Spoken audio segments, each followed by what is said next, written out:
The search continues right now for the missing submersible in the Atlantic Ocean. Right now, there is about 18 hours of oxygen left on the sub. The U.S. Coast Guard says 3 vessels are on scene.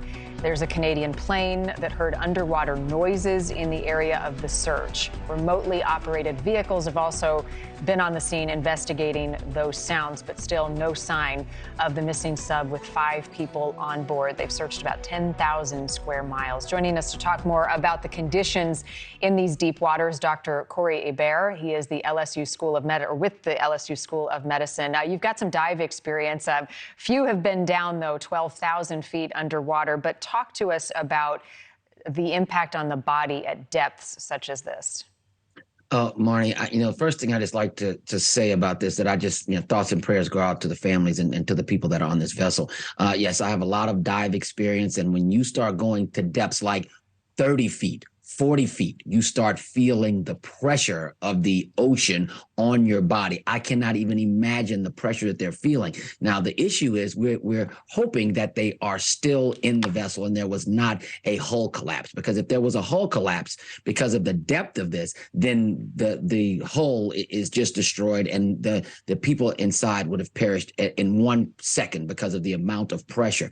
But at this point, if they're still in there, what is happening is that they're running out of air. They're starting to breathe very heavily and they're starting to breathe very fast. Their hearts are beating very, very quickly. And when you start to do that, you start having the panic attacks. You start feeling that anxiety. And when that sets in, then you start to once again breathe faster, and then that's when you start to become acidotic. When you have acidosis, that means there's acid in your blood, and then you start to be confused, and then you can't really think. And that's the thing that's really concerning so much, because these people that are on this vessel, they are very smart people. But once you start losing oxygen, Marni, this is the problem. You can't think straight because your brain is an organ that requires oxygen. So if you don't have oxygen to your brain, then you become, confused and disoriented, and that is where you can't even think to bang on the vessel wall, because you just cannot even really get your thoughts together to do so. Right, and they're aware of how much time they would have left, how much oxygen is left on board, so staying calm, easier said than done, right? Mind over matter. Correct. A couple other health topics, Dr. Hebert, I want to talk to you about. The U.S. Preventative Services Task Force recommending that adults be screened for anxiety disorder, specifically advocating for people 19 to 64 years old. It marks the first time a group like this has made a final recommendation on these types of screenings. It's comprised of some medical experts. The recommendation is that a help guide for doctors' decisions and influence insurance coverage will be implemented. What is an anxiety disorder? What does it look like in an adult? Okay, so the first thing is that they kind of put this in their purview around 2016, because anxiety levels have gone through the roof. I'm a chief medical officer of a university, and 15 years ago, I would see 3 or 4 cases of anxiety in students and faculty. Now I see 25 cases a week. All right. So this is going through the roof. And I think it's because of the internet, the 24-hour news cycle, but that's neither here nor there.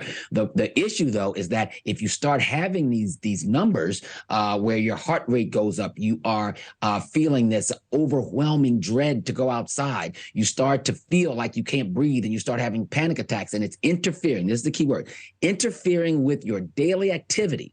Then that is when you think when you need to go and be evaluated for an anxiety disorder. Now, as you mentioned, it's 19 to 64 because there's urgent research to see what we would need to do in that 65 and older group, because they too also have anxiety, but we need to get further research to see what we would need to do to address their issues. But if you're out there right now and your daily life is being disrupted because when you want to go outside, you just feel this overwhelming pressure that you can't do what you need to do as a human being out in society, and you start sweating and you start getting nausea and vomiting, then you probably have an anxiety disorder and you need to see your doctor. And that also runs along with depression. So if you have anxiety and depression, you need to get some therapy or you need to be on some medication for these 2 illnesses. What's the screening for this look like? Well, basically, it's just a bunch of questions that we have to ask, because with psychiatric disorders, it's not really a lot of blood work. It's tell us what you're feeling, and it's a checklist. And if you go down the checklist and you have the amount of symptoms that it takes to meet the criteria for this diagnosis, then the diagnosis is made, and then the therapy and medicine would start at that point. Oh, thank you for watching. Go to newsnationnow.com to find NewsNation on your television provider. And don't forget to click the red subscribe button below to get more of NewsNation's fact-driven, unbiased coverage.